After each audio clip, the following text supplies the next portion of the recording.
on est devant Sénat cet après-midi pour cet rassemblement contre le projet de loi. Et ce projet de loi, il sera dans quelques heures ici au Sénat. On est là pour éclairer les sénateurs, les sénatrices, les parlementaires en gros, sur ce qui est en jeu dans ce projet de loi-là. Les personnes concernées sont là, nous sommes là pour dire c'est nous qui sommes concernés et voilà ce qu'on risque dans ce projet de loi-là. Qu'est-ce que vous risquez qu'ici Alors les risques, les gros. Déjà, si on voit les côtés, les volets répression, c'est pour obtenir le vote de la droite et l'extrême droite. C'est quoi les volets répression? C'est ce qui eux-mêmes ils qualifient menace à l'ordre public. Menace à l'ordre public qui ne répond à aucune définition juridique. Mais aujourd'hui, on constate plusieurs expulsions sur cette base-là, des retraits de titres de séjour sur cette base-là, dans ces projets de... Oui. Pardon, pour ceux qui comprennent, parce que là l'interview, elle va s'adresser à des gens qui ne connaissent pas le sujet. D'accord. Vous dites menace à l'ordre public, ce que vous voulez dire, c'est que dans le projet de loi, on pourrait expulser des gens pour menace à l'ordre public, c'est ça? Dans le projet de loi, exactement. Alors, vous pouvez l'expliquer. Ils disent menace à l'ordre public. Nous, on ne connaît pas sa définition, il n'y a pas une définition juridique. Mais cette notion-là, dans le projet de loi, va permettre d'expulser maximum de personnes, beaucoup des immigrés, et de retirer maximum des titres de séjour. C'est quoi menace à l'ordre public? Moi je ne sais pas, mais eux, ils voient comme par exemple uriner sur leur voie publique ou traverser en dehors des passages clôturés, des infractions qui ne seraient pas considérées comme menace à l'ordre public pour les personnes françaises. Il y a ça dans ces projets de loi-là. Il prévoit aussi que les catégories protégées contre l'OQTF, l'obligation de quitter les territoires, ne le soient plus. C'est-à-dire, une fois vous êtes immigré en France, même avec un titre de séjour de 10 ans et une carte résident, à tout moment, vous pouvez vous faire expulser. Sur quoi, menace à l'ordre public, ça va dépendre de la pression de l'administration. Mais ils vont bien sûr s'en saisir pour expulser beaucoup d'avantages. Il y a ça. Deuxième chose, c'est la partie qui est qualifiée en disant c'est la partie l'humanisme, en disant régularisation des titres et avec un titre de séjour métier en tension. Nous, on n'en veut pas.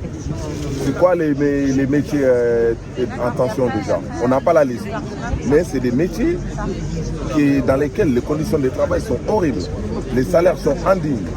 Donc ils veulent nous octroyer un titre de séjour à travers ces métiers-là. C'est-à-dire demain vous êtes lié à ces métiers-là. Vous êtes lié à ces patrons-là. Si vous n'acceptez pas l'exploitation, si vous n'acceptez pas ces métiers-là, on vous retire votre titre de séjour, vous redevenez sans papier. Donc vous êtes à la merci des patrons. C'est un titre de séjour dont la durée et la validité va dépendre du 1, 2, 1, 2, 3, 4. Nous, on n'avait pas, nous, on demande un titre de séjour pérenne. Par exemple, 1, 2, 2. Moi, je suis arrivé en France fin 2018. Toujours travaillant. Et je suis toujours travailleur sans papier. J'ai travaillé avant dans une usine comme préparateur de commandes en Bretagne. L'usine s'appelle la Coperle. Et à partir de 2020, j'ai travaillé chez Chronopost comme manutentionnaire mais qui fait les tri de colis. Il y a beaucoup de camarades qui sont avec moi ici, qui étaient dans les déchargements, dans les chargements, dans la logistique. Chronopost, c'est une filiale de la Poste. Donc c'est une entreprise de l'État parce que l'État est un actionnaire stratégique, c'est la Poste. C'est l'État qui maintient les sans-papiers, qui fabrique les sans-papiers et derrière, il les exploite. On a la preuve avec la Poste. Et depuis 23 ans, on est en lutte pour demander notre régularisation, c'est silence radio. Si ces gens-là nous disent qu'il y a des gens sur le territoire des années qui travaillent, qui cotisent, qui parlent français, qui sont intégrés comme ils aiment bien le dire, il faut les régulariser et arrêter l'hypocrisie. L'hypocrisie, c'est dans les préfectures. C'est la dématérialisation, les rendez-vous sont inaccessibles, il n'y a pas de rendez-vous. Deuxièmement, ils vous demandent de fournir des feuilles de paie alors que derrière, ils savent que vous n'avez pas de papiers. Or, sans autorisation de travail, vous êtes obligé de travailler avec des faux papiers ou travailler sous l'alias.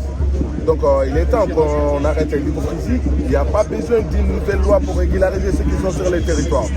Alors, nous sommes là pour dire aux sénateurs et aux sénatrices que ces projets de loi-là ne va rien faire que de nous criminaliser, de nous immigrer est égal à délinquant en gros. Et encore plus loin, il prévoit de supprimer aide médicale de l'État. En disant que ça coûte cher, c'est faux. Notre santé, c'est la santé des Français aussi et des Françaises. un immigré qui est malade, la maladie peut se propager partout. Hein.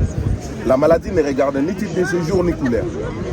Donc, même son animal qu'on enlève à la maison, il a droit à avoir aux soins, à la santé. S'il est malade, on part voir un vétérinaire. Avec aide médicale de l'État, qui est prise 50% en charge par l'État, qui ne peut même pas acheter tous les médicaments.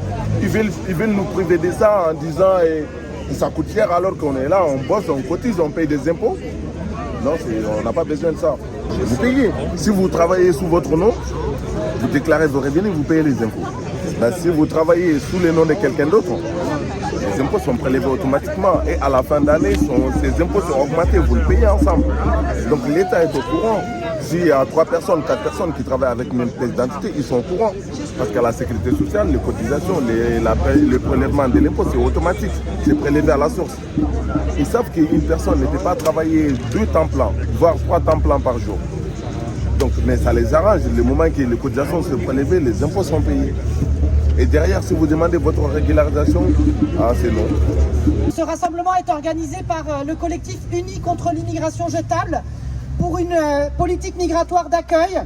Depuis janvier 2023, nous sommes plusieurs centaines de collectifs de sans-papiers, d'associations de l'immigration, de syndicats, de collectifs, de toutes sortes d'associations et de réseaux dans toute la France à nous opposer à ce projet de loi qui va ne faire qu'aggraver la situation des personnes migrantes sur le territoire français.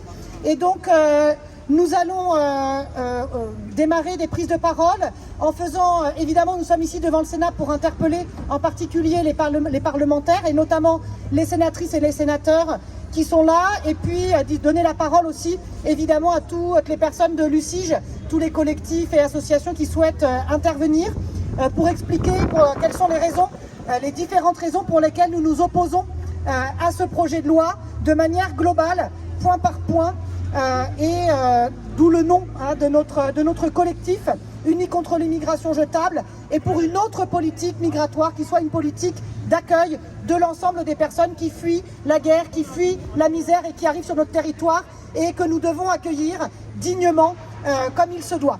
Voilà, donc je vais laisser, on va distribuer la parole progressivement. Voilà, si les personnes sont pressées, merci de vous rapprocher du micro de manière à ce qu'on vous donne la parole rapidement. Et bien entendu, le micro va être donné à toutes les personnes qui souhaitent intervenir. Je ne sais pas si vous voulez intervenir. Allez. Donc Marie-Christine Vergia, vice-présidente de la LDH. On est là pour effectivement dénoncer ce projet de loi qui n'a qu'un sort à avoir, c'est celui d'être retiré. Parce que contrairement à ce qu'on raconte, il n'y a pas d'équilibre du tout dans ce projet de loi. Bien au contraire, que les mesures soi-disant d'équilibre sont, j'allais dire, à peine des miroirs aux alouettes qui masquent l'ensemble du projet de loi et notamment toutes les mesures de recul, de régression des droits, y compris pour les personnes en situation régulière qui sont déjà victimes de ce qu'on appelle la dématérialisation, c'est-à-dire l'impossibilité de prendre des rendez-vous en préfecture.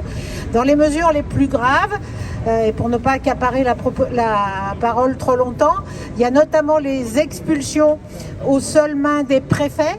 Une expulsion, c'est une mesure grave, attentatoire aux droits et aux libertés. Jusqu'à présent, elles étaient essentiellement protégées par le juge judiciaire. Elles seront de plus en plus entre les mains des seuls préfets, avec des notions très vagues, telles que celle de respect des principes républicains ou de menace à l'ordre public.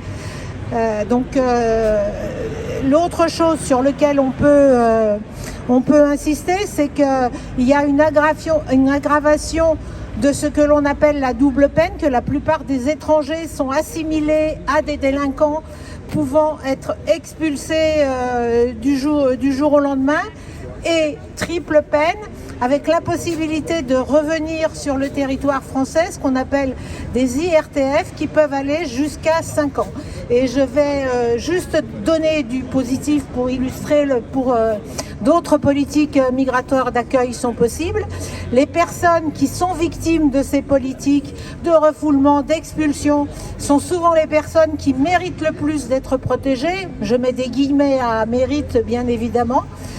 C'est celles qui fuient C'est pour ça qu'on les appelle les personnes exilées, quels que soient les motifs pour lesquels elles fuient. Ça peut être des motifs politiques, ça peut être des motifs de guerre, ça peut être des motifs économiques ou ça peut être des motifs environnementaux, les uns et les autres. Les unes et les autres étant mélangées.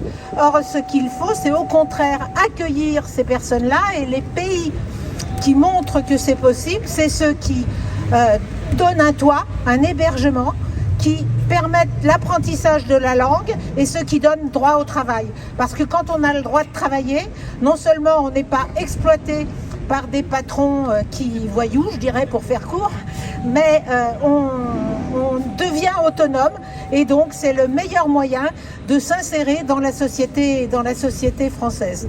Donc un seul mot d'ordre, de retrait de ce projet de loi.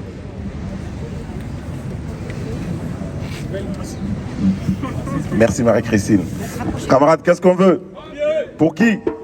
L'exploitation, travail illégal, projet de loi, la loi Darmanin, criminalisation, les cas par cas. Vive la régularisation. Alors nous sommes là, comme les camarades ils ont dit, parce que le projet de loi il sera là dans quelques heures, je pense, peut-être quelques minutes. Nous sommes là pour éclairer les sénateurs et les sénatrices. Il y en a pas mal qui nous soutiennent, ils sont là. Merci de votre présence. Pour dire cette loi-là, c'est notre tête qui vont coiffer, mais en notre absence, bien sûr. Ils aiment trop faire ça. Les personnes concernées sont là. Cette loi ne donne aucune porte de sortie à aucun immigré, à aucune immigrée. Il est là pour criminaliser toutes et tous.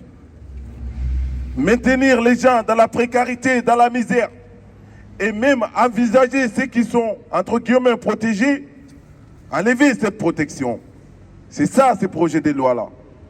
C'est quoi? Et ça, il qualifie menace à l'ordre public. Il faut le dire, ça veut dire quoi? Il n'y a pas une définition juridique de cette notion-là. On ne connaît pas la définition de cette notion-là. Il qualifie comme menace à l'ordre public l'effet de ruiner sur la voie publique, traverser en dehors des passages cloutés. Il dit ça, menace à l'ordre public. Des infractions qui ne seraient pas considérées comme menace à l'ordre public pour des personnes françaises. Alors aujourd'hui, il qualifie ça comme menace à l'ordre public pour expulser beaucoup d'avantages sur cette base-là. Donner un libre champ à l'administration qui va l'utiliser sans doute. Il les utilise d'ailleurs. Ces projets de loi, ils prévoient aussi de systématiser les OQTF, les IRTF et voir les interdictions des territoires tout court, ITF. Donc ils prévoient tout ça pour construire encore plus de places dans la centre de rétention. Donc il est là pour les volets répression, et les volets répression, c'est pour avoir le vote de la droite et de l'extrême droite. Nous, on rejette les projets de loi avec ou sans l'article 3, régularisation, métier en tension, on n'en veut pas. Les gens ont besoin d'une régularisation pérenne. Ils vivent ici, ils bossent ici, ils restent ici, ils peuvent être régularisés. Il est temps qu'on arrête l'hypocrisie, qu'on se dise la vérité en face. Ces gens-là, ils ont tenu le pays quand il était en pandémie, quand c'était presque à terre. Quand les autres étaient en chômage partiel, en télétravail. Ils étaient dans les centres dans les entrepôts chez Chronopost et DPD. Ils étaient sur les chantiers avec marteau-piqueur. Ils étaient dans la restauration. Ils s'occupaient des personnes âgées. Ils faisaient des chambres dans les hôtels. Ces gens-là, ils ont tenu le pays. Alors pour les remercier, le minimum que vous pouvez faire, c'est régulariser. Nous demandons à tous les parlementaires et parlementaires de rejeter ces lois-là. On n'en veut pas. Nous, on les dit étant collectif, mais aussi étant membre de l'ICIG unis contre l'immigration jetable, les moyens que le gouvernement est en train de mettre dans la répression, s'il veut accueillir, il n'a même pas besoin de ces moyens-là. Alors la criminalisation, il y en a marre. On en a marre d'attendre tout le temps aux émissions de télé et radio. Immigré est égal à délinquant. Vous qualifiez de délinquants des gens qui vident vos poubelles, qui nettoient vos locaux, qui construisent vos bâtiments, qui déchargent les colis, qui traitent vos colis, qui vous livrent vos nourritures. Vous qualifiez ces gens-là de délinquants, c'est pas honnête. Alors nous sommes pour la régularisation de toutes et tous les sans-papiers, de tous les travailleurs avec une seule preuve de travail et de tous les sans-papiers en général. Le gouvernement, il est dans le déni total. Ça fait 23 mois qu'on est en lutte contre une entreprise de l'État, La Poste, une filiale de La Poste qui est Chronopost, qui est DPD, qui a exploité les camarades des années en leur payant des salaires indignes, 600 €, en leur demandant d'aller au rythme de la machine, en déchargeant les petits camions en 30 minutes, le gros camion en 3/4 d'heure, et derrière ils disent, ils ne reconnaissent pas qu'ils n'ont jamais travaillé pour eux. Malgré les aveux de la Poste, l'État ne veut pas prendre sa responsabilité. Alors nous sommes votre adversaire, nous resterons là le temps qu'il voudra. Nous vivons ici, nous restons ici, nous cotisons ici, on ne bougera pas, on dit ensemble, on vit ici, on porte ici, on reste ici. Ouvre les guichets. Merci camarades. On va donner la parole à des parlementaires et on reviendra. Donc on va donner la parole à des parlementaires et on reviendra ensuite, on redonnera la parole à d'autres membres de l'UCIG par la suite. Bonjour. Au Sénat, on va se battre. Vous l'avez compris et on est d'accord avec vous, on va se battre pour la régularisation de tous les travailleurs sans papier et on va se battre contre une machine qui cherche à criminaliser, à expulser, à créer des boucs émissaires à tous les problèmes de la société.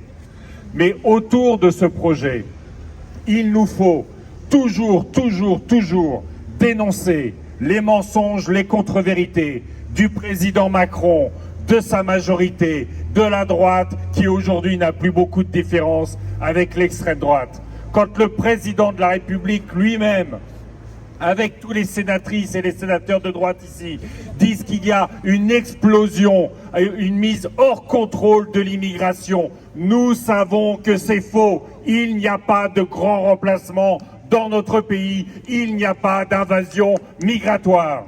Quand le président de la République, il y a encore quelques jours, disait que notre modèle social est trop généreux, sous-entendant que l'immigration et les travailleurs sans papier coûtent à la société. Nous savons que c'est le contraire. L'immigration rapporte à la société, rapporte aux finances publiques, parce que vous consommez, parce que vous travaillez, parce que, au fond, vous cotisez pour l'ensemble de la société, au-delà de la richesse que vous apportez. Ce projet de loi, il veut mettre un frein aux étudiants. Mais la France, depuis le Moyen-Âge, s'est construite aussi sur une université ouverte. Ils veulent être contre le regroupement familial. Mais est-ce qu'on veut interdire les mariages mixtes dans ce pays? Tout ça est totalement dingue. Enfin, dernier point qu'il va falloir dénoncer, c'est aussi l'idée que la France fait sa juste part dans l'accueil des réfugiés. Toutes les statistiques démontrent le contraire. La France fait moins que sa responsabilité. Alors autour de ce débat, régularisation des travailleurs sans papier, on dénonce, on rejette ce projet de loi et on dit la vérité sur la réalité de l'immigration dans notre pays. Merci. Savoldelli.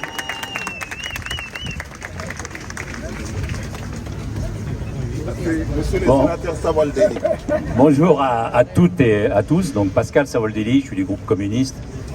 Je suis aussi du Val-de-Marne. Boubacar l'a très bien expliqué, on est dans une bagarre depuis maintenant 2 ans. Les chronopostes sont dans l'épuisement. On leur a manqué de dignité. On leur a manqué d'humanité. Et on leur refuse même d'accepter un conflit social. C'est-à-dire qu'on les nie complètement. Et c'est pourquoi, la semaine dernière, j'ai fait une question orale en présence des chronopostes. Les chronopostes, ils étaient dans le Sénat. Ils étaient dans la société française, reconnus, respectés. Et vous savez ce que, quand la ministre, je l'ai interrogée sur la situation du conflit social avec la Poste et son sous-traitant de Richebourg, elle n'a pas dit un mot sur la responsabilité de la Poste. Pas un mot sur de Richebourg. Et quand on voit la loi immigration qui va être débattue à partir de cet après-midi, la droite, la majorité sénatoriale a enlevé un article qui pouvait pénaliser les patrons voyous. C'est-à-dire qu'on est dans une loi qui est directement tournée vers les besoins du grand patronat et des marchés.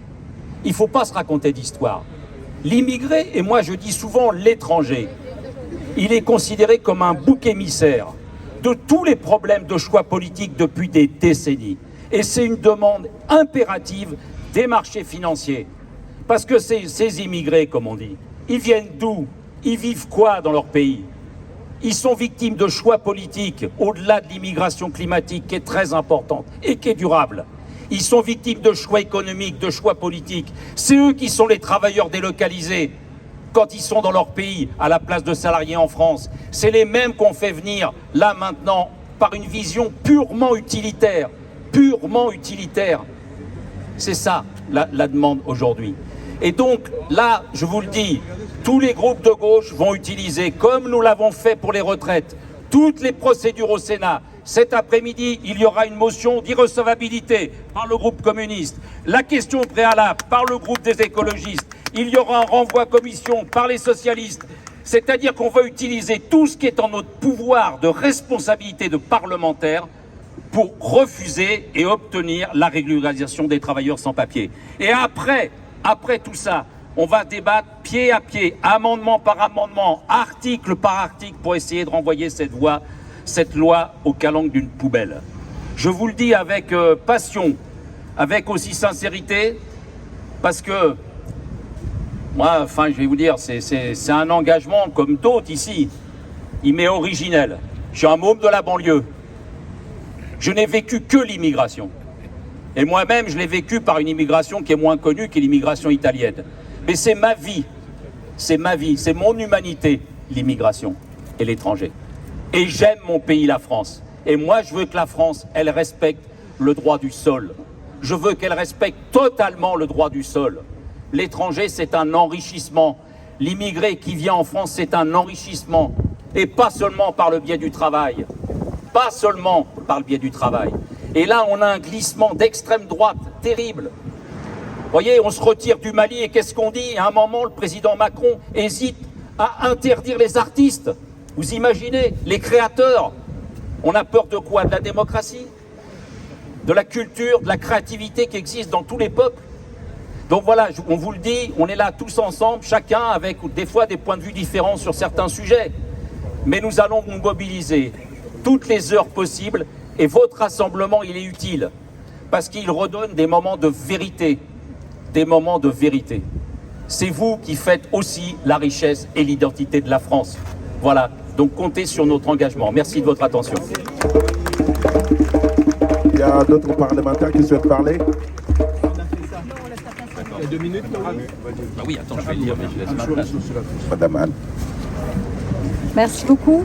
Écoutez, je suis et nous sommes tous avec vous, en particulier évidemment sur la question du travail, sur la question de l'accueil en France, et puis aussi sur la question de la santé. Vous savez que l'AME est en danger avec ce projet de loi, que c'est un seuil, que c'est vraiment une situation qui fait que pour la première fois, ce socle républicain, qui est une solidarité de santé et sociale avec tous, est mise en cause sérieusement par nos assemblées. J'espère, nous espérons que notre mobilisation à tous ici, mais bien plus que nous, aussi de manière transpartisane, et chez les humanistes et chez tous ceux qui pensent que ça a une valeur, la démocratie et la solidarité, que cette mise en danger de la vie même de nombreuses personnes en France n'aura pas lieu. Cette guerre qui n'aura pas lieu, j'espère qu'on pourra l'annoncer sérieusement ces jours-ci, au lieu de penser que c'est une guerre supplémentaire grave et qui conduirait à la mort des gens et sur lesquels il faudra évidemment, et nous serons là pour lutter avec vous. Donc c'est ce seuil-là, j'espère que aujourd'hui, c'est le moment où on dira non et on mettra tous ensemble le pied dans la porte pour que ça n'ait pas lieu. Merci. Merci. On va passer la parole à CSP 75. Bonjour tout le monde. Kodja Fatah, délégué de la CSP 75. Donc je ne dois pas trop rajouter à ce qu'il a dit mon collègue. Donc ce qu'on veut actuellement, c'est que les immigrés ou les gens sans papier seront vraiment respectés. En 1945, c'est qui ont libéré la France? Je pense que c'est nos parents. C'est les immigrés. Et pendant la pandémie, ils ont dit nous sommes en guerre. Tous les présidents des pays ils ont dit nous sommes en guerre. Mais on a trouvé qui sur les premiers rangs, c'était les sans-papiers, c'était les immigrés. Ils étaient au premier rang, en train de faire des travails dans la boulangerie, la livraison, tout ça. C'était pas des Français, c'était des immigrés. Et là, ils ont fait appel. Ils ont dit ouais, on va à tous les immigrés qui étaient, ou bien les sans-papiers qui étaient au premier rang, on va les régulariser. Bon. Ils ont régularisé, ils ont besoin de nous juste au moment où la France elle est en difficulté, juste après ils vont nous jeter. On est des êtres humains, on est comme les gens qui ont des papiers, comme des Français, on travaille, on paye, on est là. Comme nos parents ils étaient là au premier rang, nous on est là. S'il y a quoi que ce soit pour les années qui arrivent ou les jours qui arrivent, ils ont besoin de nous, on serait là. On serait là et à chaque fois on donne la bonne image, des bonnes images pour les gens immigrés ou pour les gens qui n'ont pas de papier. On travaille, on paye, on cotise, on fait tout ce qu'ils font les Français, on aide la France. Mais derrière, on trouve quoi? Les lois Darmanin, les lois Macron qui sont totalement contre nous, contre tous les gens, contre tous les sans-papiers. Donc, nous on dit à la loi Macron, la loi Darmanin, on ne veut pas tout ce que vous êtes en train de parler, tout ce que vous êtes en train de négocier là, nous, ça ne nous arrange pas. Et merci. Merci à vous. Avant de donner la parole à Mohamed, on tient à remercier tous les parlementaires, des sénatrices, des sénateurs qui se sont venus et d'autres élus d'ailleurs. Merci pour votre soutien. Les combats continuent. Ensemble, nous vaincrons. Merci Mohamed Ben Saïd pour la Fédération des Tunisiens pour une citoyenneté des deux rives, mais pas seulement. J'en profite pour saluer la présence de mon ami Ümit Metin de l'Assemblée citoyenne des originaires de Turquie et des associations de l'immigration. Nous sommes dans ces combats depuis des décennies. Nous avons contribué, et pas seulement aux dernières créations, aux derniers immeubles qui sont là, la tour de Montparnasse, la gare de Montparnasse, le Stade de France et plein d'autres chantiers qui ont été faits par les bras et la force des ouvriers immigrés, Renault, Talbot, plein de choses. C'est une continuité dans notre existence et dans notre lutte. Aujourd'hui, il y a des gens derrière des bureaux qui s'amusent à chaque fois comment fragiliser la présence des étrangers, comment fragiliser la présence de l'autre. Ils nous sortent 29 lois. En 30 ans, ils nous sortent 29 lois et encore une autre. Non pas pour régulariser, non pas pour dire régulariser les métiers sous tension, mais juste pour les fragiliser. Et les immigrés qui sont là depuis longtemps, qui essaient de se projeter, de construire leur vie, de s'établir, de se stabiliser, on les redéstabilise, on les insécurise avec l'impossibilité de renouveler leur carte de résident. Avec cette dématérialisation, on les exclut et on les expose à être expulsés, même s'ils ont passé des décennies dans ce pays. Là, il faut se rendre compte quelle est la volonté de la France. Est-ce qu'elle est inclusive par rapport à l'autre, par rapport à l'étranger, par rapport à ceux qui contribuent, pas seulement au niveau économique, social et taxes, mais au niveau de la richesse culturelle, au niveau de la richesse scientifique.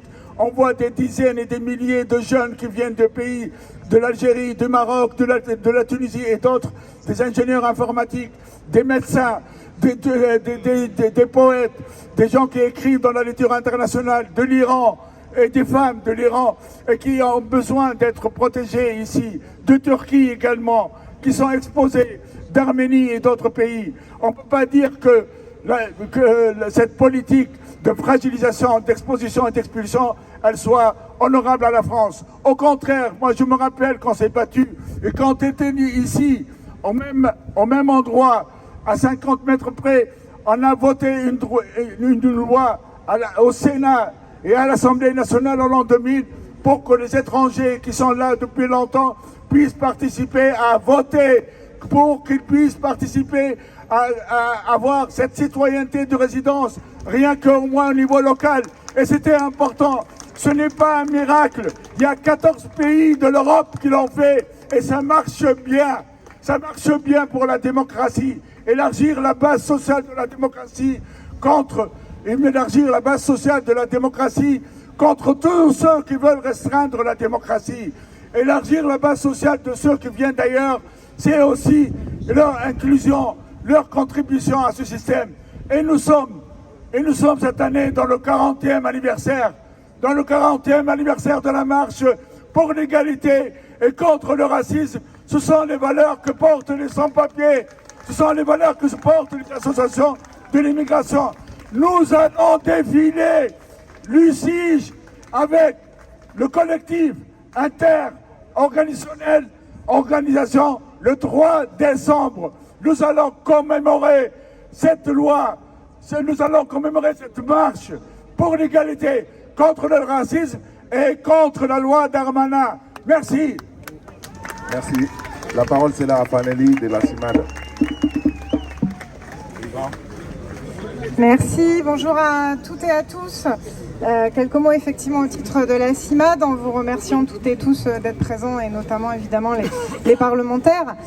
Vous dire que cet après-midi, on va donc examiner au Sénat, au Parlement, un projet de loi Asile et Migration. Qu'est-ce qu'on aurait pu attendre, qu'est-ce qu'on aurait pu espérer d'un projet de loi sur les politiques migratoires? D'abord, on aurait pu espérer un projet de loi qui comprenne véritablement le monde dans lequel nous vivons. Le monde dans lequel nous vivons, c'est un monde de migration. Ça l'a toujours été, ça l'est aujourd'hui, ça le sera encore plus demain, avec les enjeux géopolitiques, avec les enjeux économiques, avec le réchauffement climatique. Considérer, comme le fait aujourd'hui le gouvernement, que l'on doit continuer à freiner ces migrations pour les personnes qu'on considère comme indésirables, c'est non seulement inefficace, mais c'est au-delà de ça criminel, puisque cela signifie qu'on va durcir les conditions, les trajets, les parcours migratoires, et qu'on va pousser de plus en plus de personnes au drame et à la mort sur ces routes de l'exil qui vont devenir de plus en plus compliquées. On n'empêchera pas des personnes qui n'ont pas d'autre choix pour leur avenir, pour l'avenir de leur famille, de continuer à prendre ces routes migratoires. C'est l'avenir de notre monde. On aurait pu espérer ça de la part des pouvoirs publics et du gouvernement. On aurait aussi pu espérer qu'on se préoccupe de toutes les violations des droits fondamentaux qui existent aujourd'hui sur notre territoire. Violation des droits aux frontières, privation de liberté, personnes qui dorment à la rue, à Briançon, à Calais, en Île-de-France. Toutes ces questions-là ne sont pas prises en compte dans le projet de loi aujourd'hui, dans la façon dont on appréhende les migrations. On aurait aussi pu espérer qu'on ait un projet de loi, et ça a déjà été dit, qui amène des propositions enfin à la hauteur des besoins pour permettre à toutes les personnes qui sont sur notre sol, qui ne sont pas en situation régulière, mais qui vivent ici, qui sont ici, qui travaillent ici, qui ont leurs proches ici, qui ont leur famille ici, qui ont leur vie ici, de sortir de la précarité. Maintenir des personnes dans la précarité, ce n'est bon ni pour les personnes étrangères, ni pour la société tout entière. On est en train de miner l'ensemble de notre cohésion sociale. À côté de ça, au lieu de ça, on a un projet de loi qui ne parle pas du tout de tous ces aspects-là. On a un projet de loi où en fait les mots solidarité, accueil, hospitalité sont absents de nos débats publics aujourd'hui. C'est une honte pour la tradition de notre pays, pays des droits humains. C'est une catastrophe pour notre société, pour notre démocratie, pour notre cohésion sociale. Il faut vraiment comprendre qu'il y a aujourd'hui en plus des basculements qui sont extrêmement dangereux, des consensus politiques qui sont en train de voler un éclat. Jusqu'à présent, l'aide médicale d'État faisait l'objet d'un consensus politique. Aujourd'hui, on a potentiellement un gouvernement, un ministre de l'Intérieur qui se montre favorable à la suppression de l'AME. On a un ministre de l'Intérieur qui dit assumer que la France soit condamnée par la Cour européenne des droits de l'homme parce qu'on veut essayer d'expulser des personnes vers des pays où ils risquent la mort et la torture. Mais qu'est-ce que c'est? Il faut qu'on se réveille. Qu'est-ce que c'est? Comment en est-on arrivé là? Qu'est-ce que c'est que ces basculements qui sont extrêmement préjudiciables et dangereux pour notre état de droit et pour notre société et notre démocratie? Donc vraiment, encore une fois, merci à vous d'être là et que l'on puisse, parlementaires, mais aussi société civile, syndicats, associations, collectifs, personnes, tout le monde, vraiment c'est une interpellation, je pense, à l'ensemble de la société. Il faut qu'on se réveille et qu'enfin on cesse de prendre ces questions migratoires sous le seul prisme de la stigmatisation des personnes migrantes, de l'assimilation personnes étrangères, personnes délinquantes, de la sécurité et de la répression, et qu'on pense enfin des politiques publiques à la hauteur de nos valeurs républicaines, à la hauteur des enjeux du monde, et qu'on remette l'accueil, la solidarité, notre dignité humaine et collective au cœur des débats publics. Avant de donner la parole à Nayan de Solidarité Asie France, s'il y a des représentants d'associations ou de collectifs membres de l'UCIG ou des élus qui souhaitent encore prendre la parole, merci de vous rapprocher. Voilà, donc c'est Nayan de Solidarité Asie France. Bonjour à tous, je suis Nayan de Solidarité Asie France. je vais vous rappeler seulement quelque chose, c'est que quand il y a eu problème en Ukraine, la France pouvait accueillir les Ukrainiens. Pourquoi les autres personnes on ne peut pas les accueillir? Est-ce que c'est les Européens, donc on peut les accueillir, tandis que les autres, on ne peut pas les accueillir? Ce qui a montré, c'est que la France a les moyens de les accueillir. Elle est bien accueillir. Et aussi, il ne faut pas oublier qu'avec ce projet de loi, Darmanin ainsi que son gouvernement, le gouvernement français, vont mettre en place les droits des demandeurs d'asile en danger. Pourquoi cela? Parce qu'on veut rendre notre justice une justice expéditive. On veut accélérer la procédure de demande d'asile, tandis qu'en réalité, on est en train de mettre en danger les demandeurs d'asile.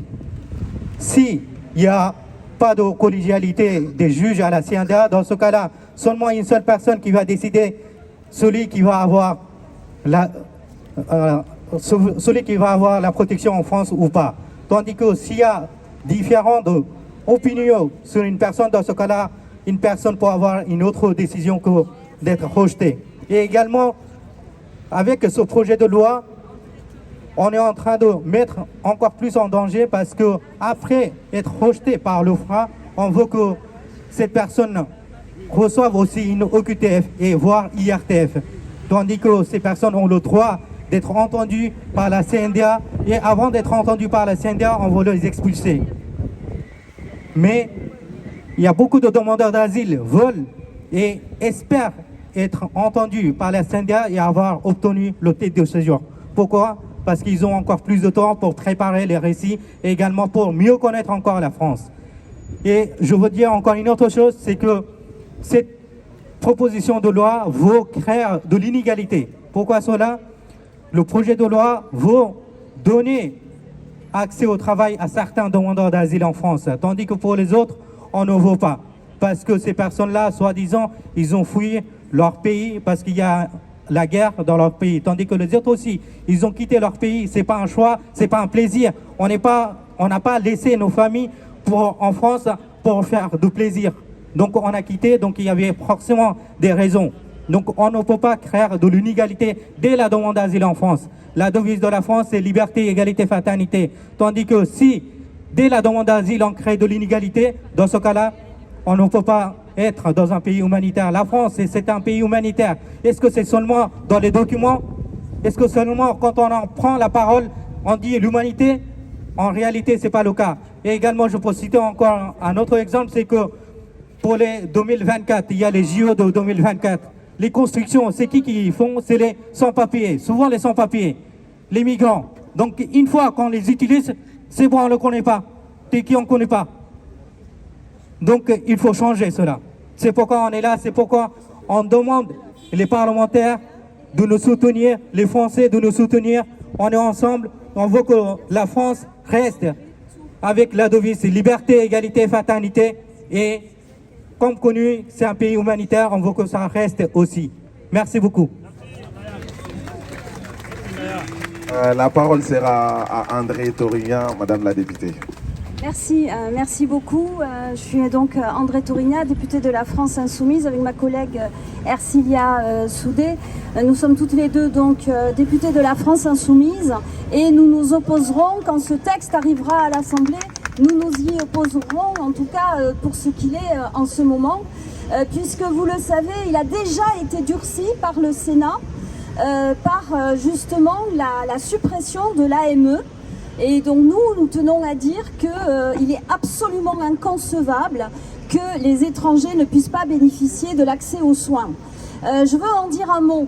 Parce que c'est présenté comme quelque chose qui coûterait un pognon de dingue, comme on dit, enfin comme dit Macron. Moi, je veux rappeler que le coût de cette santé, le coût de l'AME ne représente que 0,5% des dépenses de santé de l'assurance maladie. Donc c'est vraiment rien du tout. Par ailleurs, c'est aussi une question de santé publique, de prévention de santé publique. Si on ne laisse pas les étrangers avoir accès aux soins, se pose une question de santé publique générale. Donc c'est complètement absurde. Et même ça, cet argument-là, quand même, commence à toucher ceux qui ne veulent pas du tout d'étrangers sur notre territoire parce qu'ils sentent l'absurdité, bien sûr, de cette mesure. Rappelons aussi que seulement 49% des étrangers bénéficient de cet accès aux soins. Donc ça veut dire qu'il y en a beaucoup qui n'ont pas accès. Pourquoi n'ont-ils pas accès? Parce que les dispositifs, les procédures pour y avoir accès sont rendues de plus en plus difficiles. Et ça, c'est volontaire, parce que cette loi, elle est pour chasser les étrangers, pour chasser les exilés. Et nous revendiquons que nous sommes terre d'accueil, que nous sommes le pays des droits de l'homme et qu'en aucune manière on ne doit chasser les gens qui viennent sur notre territoire après avoir subi, on le sait, des parcours d'exil terribles, tragiques. Par ailleurs, vous le savez aussi que ce projet de loi contient le fameux article 3 dont on parle beaucoup et sur lequel nous nous opposons. Pourquoi? Parce que nous ne voulons pas soutenir l'idée d'une immigration jetable. Non, si on accueille les gens, on les accueille et c'est pas parce qu'ils pourraient rendre service ici ou là. C'est très important parce qu'il y a beaucoup de choses qui sont dites sur cet article et je veux bien m'y attarder un petit peu si vous me le permettez. Cet article 3 permet de régulariser les métiers, les travailleurs de métiers en tension. Alors déjà, il faut s'entendre sur ce terme. Quels sont ces métiers en tension? Donc, on nous a dit qu'il y aurait une liste par région, par département. Donc, ça veut dire que les travailleurs seraient régularisés que pour une seule année, déjà. Donc, au bout d'un an, les métiers, la liste des métiers en tension va pouvoir changer. Donc si par exemple ils sont pris dans mon département qui est le département de la Loire pour un an, au bout d'un an on va leur dire ah ben non là ce métier il n'est plus en tension, vous allez dans le Finistère. Donc quand ce projet de loi prévoit normalement l'intégration, terme que moi je j'aime pas trop, hein. Je préfère parler d'inclusion peut-être, intégration, bon, c'est déjà mieux qu'assimilation, mais bon quand même. Donc on voit bien que les gens ne peuvent pas s'inclure dans la société, fonder, tisser des liens pour pouvoir s'y installer durablement. Donc nous sommes contre l'immigration jetable et nous sommes pour la régularisation de tous les travailleurs sans papier. Parce que par ailleurs aussi, il faut le dire, les métiers en tension, en fait, ils sont en tension, mais il y a déjà beaucoup de travailleurs qui ne sont pas régularisés dans ces métiers en tension. Donc, en fait, vous voyez, l'argument du métier en tension, il est vraiment très flou, très opaque. Et encore une fois, le projet de cette loi, le projet de Darmanin, c'est de faire la chasse aux étrangers, de faire la chasse aux immigrés, de faire la chasse aux réfugiés. Donc nous y opposerons fermement. Moi je siège à la commission des lois, donc je suis avec 3 autres de mes camarades chefs de file sur ce projet de loi, donc avec la députée Danielle Obono, avec la députée Elisa Martin et avec le député Thomas Porte. Donc nous sommes 4 pour examiner en détail ce texte, y apporter tous les amendements et avec tout mon groupe nous opposer à ce texte et essayer en tout cas de faire le maximum pour... nous on va présenter des amendements, hein, donc peut-être qu'ils seront acceptés. Après vous le savez aussi, plane l'ombre du 49.3 sur ce projet de loi. Donc c'est important que vous soyez là nombreux et nombreuses, et c'est parce que ça nous porte aussi, nous parlementaires, et c'est important qu'on reste en lien dans cette bataille, qu'on reste unis et qu'on lâche rien. Nous on lâchera jamais rien. Voilà. Je vais faire une petite intervention, donc Cybèle David pour l'Union syndicale solidaire. Je vais revenir sur la question du travail en particulier. Comme ça a pu être évoqué dans différentes interventions, pour Solidaire, c'est très important d'être dans le collectif uni contre l'immigration jetable pour faire front sur tous les sujets contre ce projet de loi qui, comme ça a été dit, ne va faire qu'aggraver en réalité la situation qui est déjà catastrophique pour l'ensemble des immigrés et l'ensemble des sans-papiers. Sur la question du travail, il faut savoir qu'aujourd'hui, pour être régularisé quand on est travailleur sans papier, il faut amener des preuves de travail. Mais quand on est sans papier, on n'a pas le droit de travailler. Donc en fait, l'État lui-même demande aux sans-papiers de se mettre dans l'illégalité pour pouvoir apporter des preuves qui leur permettront d'être régularisés ensuite. Et ce qui est proposé dans ce projet de loi, dans l'article 3, ne dit pas autre chose. Encore une fois, donc en plus du fait qu'on va vouloir choisir qui on régularise en fonction de son métier et de son territoire, en plus il va falloir travailler avant de pouvoir être régularisé. Donc nous, en tant qu'organisation syndicale, ce qu'on demande, c'est la régularisation de toutes les travailleuses et de tous les travailleurs sans papier sur simple preuve de travail. Parce que sinon, les personnes se mettent dans l'illégalité et après on va pouvoir les accuser de ne pas respecter la loi. Et en même temps, dans les préfectures, tout le monde le sait. Dans les guichets, on leur demande des feuilles de paye. Et s'ils n'apportent pas de feuilles de paye, ils et elles ne sont pas régularisés. Donc on est dans un système qui marche sur la tête, dans un système d'une absurdité totale, avec aujourd'hui une aggravation encore plus importante qui est liée à la dématérialisation, qui empêche les gens d'avoir des rendez-vous, de pouvoir déposer leur dossier, y compris de pouvoir renouveler leur titre de séjour. On a des personnes, des travailleurs, des travailleuses qui ont été régularisés, qui ont un titre de séjour, qui travaillent de manière régulière et qui perdent leur titre de séjour parce qu'elles n'arrivent pas à obtenir un rendez-vous en préfecture et qui redeviennent sans papier et qui perdent leur travail alors que tout va bien. Elles avaient un travail, un logement, une vie normale et tout d'un coup, parce que l'administration ne fait pas son travail, parce que l'État ne met pas les moyens pour que les préfectures et que au guichet il y ait suffisamment de personnes, eh bien les personnes perdent leur travail et retombent dans la précarité, retombent dans des situations absolument indignes. Donc en tant qu'organisation syndicale, bien évidemment la question du travail et la question de la régularisation des personnes pour qu'elles puissent travailler, elle est indispensable parce que comme ça a été dit tout à l'heure, travailler, c'est pouvoir vivre dignement, c'est pouvoir trouver un logement, c'est pouvoir enfin se fixer. Et ce qu'on demande, non seulement c'est un titre de séjour, mais c'est notre revendication à Solidaire, un titre de 10 ans qui permet aussi de ne pas être maintenu dans une précarité, parce que quand on a un titre de séjour d'1 an, eh bien au moment où on obtient son titre, en général, il a déjà une date de 2 ou 3 mois. Donc dans les 2 ou 3 mois, il faut redéposer une demande pour le renouvellement de l'année suivante. On est en permanence dans la précarité, dans l'incertitude, dans l'impossibilité de louer un logement stable parce que les bailleurs ne vont pas vous donner un logement si votre titre de séjour n'est valable que pour encore les 6 prochains mois. Parce que effectivement au niveau du travail, très souvent les contrats sont renouvelés chaque année parce que ça dépend aussi du titre de séjour.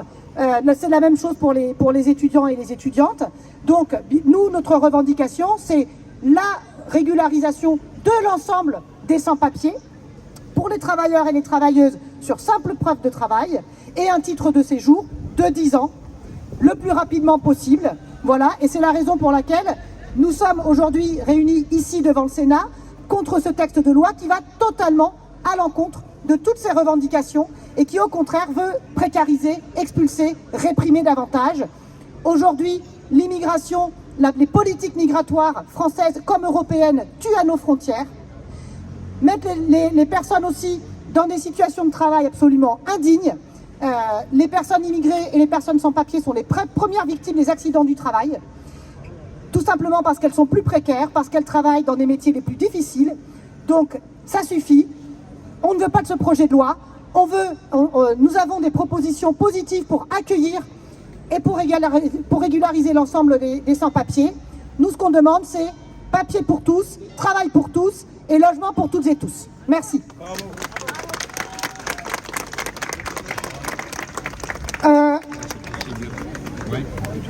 Oui. Oui, bonjour à tous. Quelques mots au nom de Lutte ouvrière que je représente ici.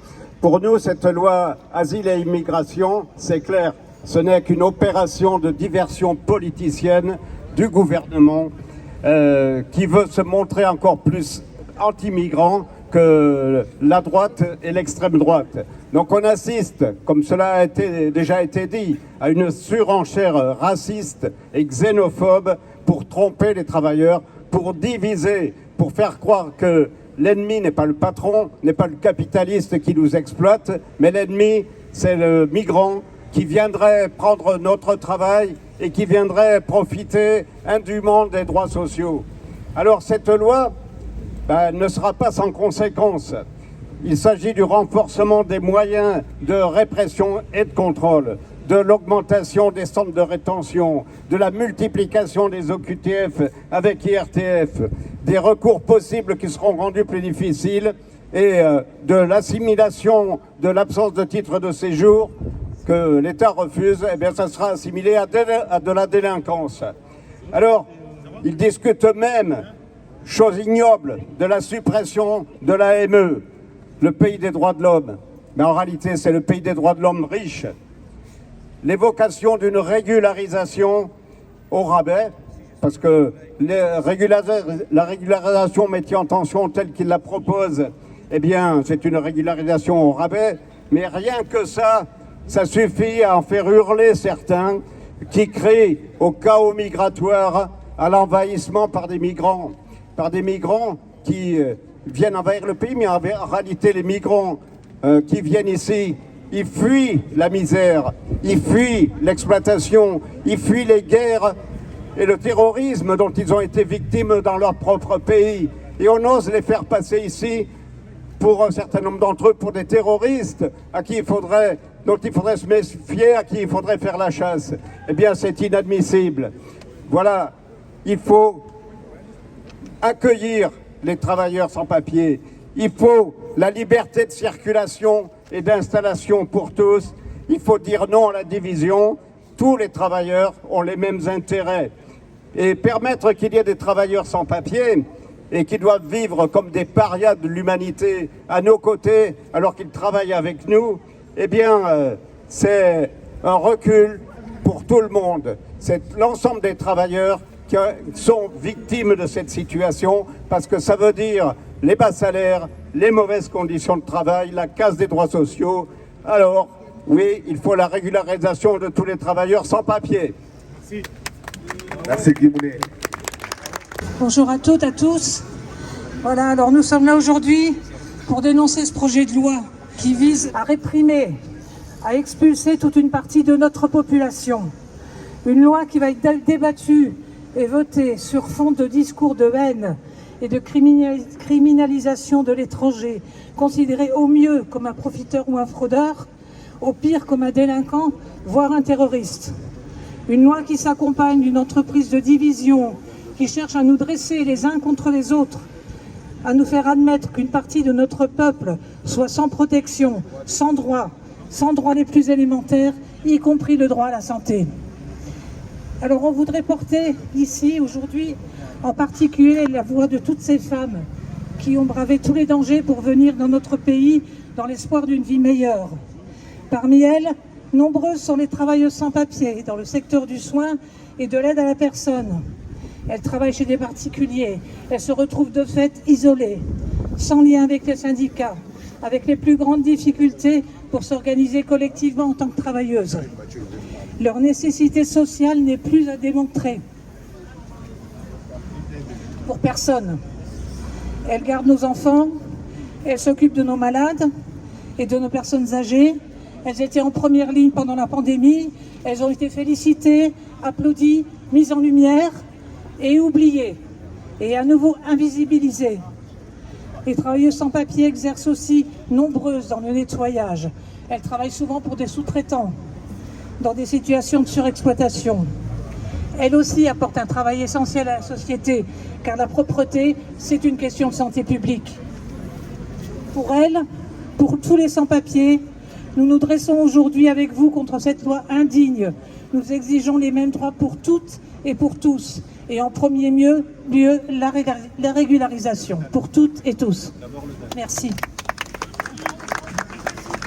Merci Logal.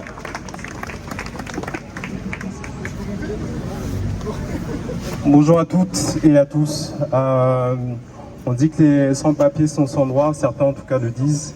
Et en tout cas, ça fait plaisir de voir qu'il y a du monde aujourd'hui à ce rassemblement, devant le Sénat, devant les sénateurs et les sénatrices. pour rappeler que malgré le contexte aujourd'hui social, malgré le contexte politique qui est défavorable aux personnes sans papier, aux travailleurs, aux travailleuses sans papier, aux exilés, aux réfugiés, il y a du monde qui le soutient. Il y a du monde qui sont favorables à ce que des personnes qui recherchent effectivement à avoir une vie meilleure, à pouvoir s'intégrer, comme on dirait en France, de pouvoir le faire. Et aujourd'hui, c'était important pour nous, le droit au logement, d'être présent à ce rassemblement. On fait face en France depuis de nombreuses années à une crise du logement qui exclut de plus en plus des personnes précaires, qui n'ont pas assez de ressources, qui les contraint à vivre dans la rue, qui les contraint à vivre dans des campements, dans des squats. Et on l'a vu encore ces derniers temps. On fait face aujourd'hui à un gouvernement qui exclut les plus précaires, qui en tout cas les pousse à une stigmatisation de plus en plus importante. On a pu le voir notamment dernièrement avec la loi Kasbarian qui condamne les personnes dépourvues de logement qui squattent à une peine de prison, à une peine d'amende, 3 ans de prison et 15 000 € d'amende, qui condamne les locataires qui n'ont pas assez de ressources pour payer leur loyer parce que les prix des loyers, les prix des charges de l'énergie augmentent de plus en plus et qui se retrouvent aujourd'hui à ne plus pouvoir payer leur loyer, qui les condamne à payer, qui les condamne après un jugement d'expulsion à payer des amendes. Donc aujourd'hui, on le voit, c'est des lois qui précarisent et qui vont précariser les plus précaires. Et pour les sans-papiers, on le sait aujourd'hui, il y a un droit à l'hébergement inconditionnel. Mais ce droit à l'hébergement n'est pas respecté. De manière générale, aujourd'hui, on constate qu'il y a de plus en plus de personnes qui sont sans abri. De plus en plus de personnes qui sont, on le voit au quotidien dans des campements. Et ça impacte la vie des personnes qui cherchent à vouloir s'intégrer en France. Ça impacte, comme on l'a dit, la santé des personnes, ça impacte leur vie sociale, leur famille. Et aujourd'hui, c'est inacceptable que des personnes se retrouvent à dormir dans la rue de plus en plus, que des personnes sont expulsées sans possibilité de pouvoir se reloger. On a énormément de droits en France, mais ces droits-là ne sont pas appliqués. Et ces droits-là, on devrait, en tant que citoyens et citoyens, personnes qui souhaitent vouloir vivre en France, pouvoir défendre ces droits-là. Et c'était important d'être au Sénat. Il faudra continuer cette mobilisation-là pour demander effectivement papier pour tous, logement pour tous et travail pour tous. Merci. Rapidement, je suis députée de Seine-Saint-Denis, députée de la gauche. Je suis là aujourd'hui parce que je crois qu'il va falloir mettre sacrément la pression au gouvernement. Sacrément la pression parce qu'au Sénat, il va se passer ce qui va se passer, hein, la loi va être durcie, vous le savez tous. Par contre, nous, à l'Assemblée, on va être là pour être vigilants, pour que massivement on vote contre cette loi, pour qu'on dépose une motion de censure contre ce gouvernement qui n'arrête pas de nous faire de mauvaises surprises, hein, parce que cet article 3, qu'est-ce qu'il dit cet article 3 ? Il dit qu'on va trier les bons et les mauvais immigrés. On va trier les bons et les mauvais travailleurs. Et puis les mauvais travailleurs, ils resteront dans la précarité, ils travailleront sans papier, ils payent de l'URSSAF, ils payent des impôts, mais ils resteront sans papier parce que... alors je vais prendre un exemple, hein. En France on manque d'architectes, mais ça ne fait pas partie de la liste des métiers en tension. Donc les architectes qui viendront de l'étranger, eh bien ils ne seront pas régularisés. Aujourd'hui on a un énorme problème. La France est un grand désert médical. Un tiers des médecins internes dans les hôpitaux de France sont d'origine algérienne et sont non résidents en France. Ils ont des cartes de séjour de 1 an, renouvelables au bon vouloir de l'État. Tout ça, ça doit être réformé massivement. Donc cette loi, pour nous, ce sera l'occasion aussi de prendre la parole sur l'immigration en France et puis d'avoir des positions d'élus de gauche, enfin. Voilà. Bonjour à toutes et à tous, mesdames et messieurs, merci pour votre présence ici. Alors moi, je voudrais juste rajouter, aujourd'hui, il ne faut pas mélanger délinquants avec étrangers. Aujourd'hui, on trouve étrangers qui travaillent, étrangers qui vraiment ramassent les poubelles. Aujourd'hui, étrangers qui aujourd'hui travaillent dur dans le chantier et souffrent. Parfois, quand on entend une formation de politique, il dit qu'étrangers sont délinquants, qu'il fait mal aux choses aux autres, mais franchement, ça, c'est pas vrai, il ne faut pas mélanger. Et merci beaucoup, mesdames et messieurs. Je voudrais demander au pays de la France, il faut travailler et travail, logement pour tout le monde. Merci. Alors, je suis bénévole avec plusieurs associations de Croix-Rouge, MIF, BAM et plusieurs pour solidarité, pour aider les gens, pour trouver travail et pour trouver cours de français. SOS Racisme.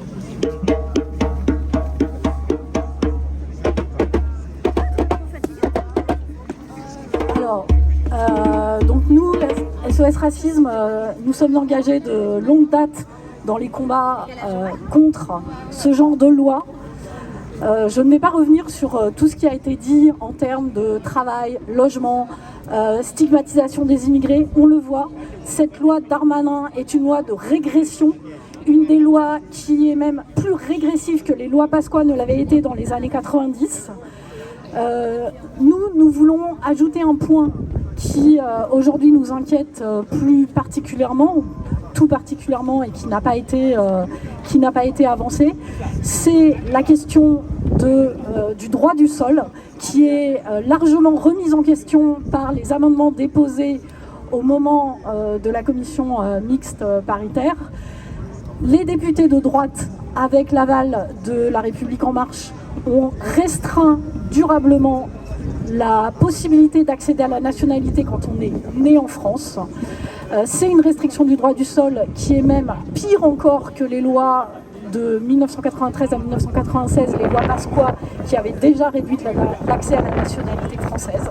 Avec ces amendements, la nationalité française ne serait plus automatique pour les jeunes nés en France, dans les conditions que nous connaissons aujourd'hui. Nous avons interpellé les députés, les sénateurs à ce sujet, et nous avons interpellé le gouvernement et Elisabeth Borne à travers une lettre que nous tenons à disposition de ceux qui veulent la lire, pour justement demander au gouvernement de retirer ces amendements, à défaut de retirer la loi dans son intégralité. C'est un point essentiel pour nous, hein, parce qu'au-delà de ce qui a été dit sur le durcissement pour les étrangers en France avec cette loi, c'est un durcissement pour les jeunes nés en France, français, qui, avec cette loi, ne pourraient plus l'être de manière automatique. Moi j'adore votre panneau, le peine en rêver, Darmanin l'a fait, mais nous on dit souvent ça dans l'Assemblée parce que c'est vrai sur plein de sujets. Et je rebondis sur votre intervention parce que je serai dépositaire d'une proposition de loi visant à reconduire le droit au sol parce qu'effectivement ça risque fortement d'être remis en cause et pour moi qui suis aussi issue de l'immigration républicaine espagnole, voilà ça me parle, mais voilà au-delà de ma question personnelle, je trouve que c'est l'honneur de la France, pays des droits de l'homme, de revendiquer ce droit du sol. Donc je serai dépositaire d'une proposition de loi allant dans ce sens et je vais l'annoncer dans les semaines ou les mois qui viennent. Voilà.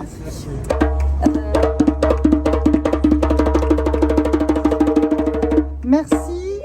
Alors, on va vous remercier toutes et tous d'être très nombreuses et nombreux aujourd'hui devant le Sénat. On remercie toutes les personnes qui sont intervenues pour l'UCIJ, tous les élus, toutes et toutes les élus qui sont intervenus aussi. On rappelle que Unis contre l'immigration jetable est un collectif qui est présent sur l'ensemble du territoire avec des initiatives qui ont lieu depuis maintenant près d'1 an pour dénoncer ce projet de loi et que donc nous préparons de nouvelles mobilisations, comme ça a été dit tout à l'heure. Donc la prochaine grande date de mobilisation, elle va se faire en lien avec la marche pour l'égalité qui va fêter le 40e anniversaire de cette marche très importante. Et donc avec Lucie, nous y appelons aussi, donc 40 ans après, nous marcherons encore pour l'égalité, pour la justice, contre le racisme et contre la loi Darmanin. Voilà, donc ça ce sera le dimanche 3 décembre. Bien entendu, d'ici là, nous allons continuer à nous mobiliser, à argumenter, à convaincre et à faire en sorte que cette loi ne passe pas, mais que ce soit des projets de loi qui aillent dans le sens de l'accueil, de la solidarité et de la régularisation qui soient à l'ordre du jour. Voilà, donc si vous, pour les journalistes qui sont présentes, n'hésitez pas à aller vers toutes les personnes qui sont là, qui représentent leurs différentes associations, collectifs, syndicats, l'UCIG et les élus, pour continuer à porter notre parole contre ce projet de loi. Bon, en fait, tout a été dit, hein, mais c'est important de dire aussi que ce réseau Éducation sans frontières est là, avec tous les autres, avec toutes les autres associations, avec tous les migrants qui sont là. Vous savez que nous, on s'occupe particulièrement des familles qui ont des enfants scolarisés, qui à ce titre arrivent en 2 ans à avoir un titre, et des jeunes qui arrivent à leur majorité. Or, on sait que ces groupes de populations étrangères vont être particulièrement menacés par cette loi, parce que rien au fond, il n'y a que la circulaire Valls qui jusqu'à maintenant leur donnait une entrée vers une admission dite exceptionnelle au séjour, et rien ne garantit que cette circulaire Valls va être gardée, et encore moins, même si elle est gardée, qu'elle ne va pas être rigoureusement modifiée. Donc il faut absolument, effectivement, aussi ce coin de la bataille qui est d'empêcher de verser dans la clandestinité des milliers et des centaines de milliers de gens, parce qu'on restreindra encore les accès. On sait bien qu'ils sont déjà archi restreints, c'est-à-dire avec 2 ans maintenant pour avoir un titre quand on a enclenché les procédures, mais si on laisse restreindre encore, fermer encore un peu les portes, on fabriquera encore et toujours des clandestins. C'est pour ça qu'il faut vraiment dire régularisation de tous les sans-papiers. Merci beaucoup. Tous les collectifs de sans-papiers présents aujourd'hui, et en particulier les grévistes de Chronopost qui sont venus très nombreux dans ce rassemblement et qui vont animer les slogans maintenant. Donc bravo et félicitations aussi pour la lutte que vous menez, la grève depuis près de 2 ans pour la régularisation de tous les occupants du piquet de Chronopost.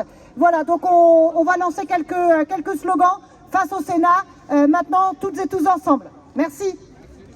Régularisation de tous les sans-papiers. Régularisation de tous les sans-papiers. Régularisation de tous les sans-papiers. C'est pas les sans-papiers, c'est pas les immigrés, c'est Macron.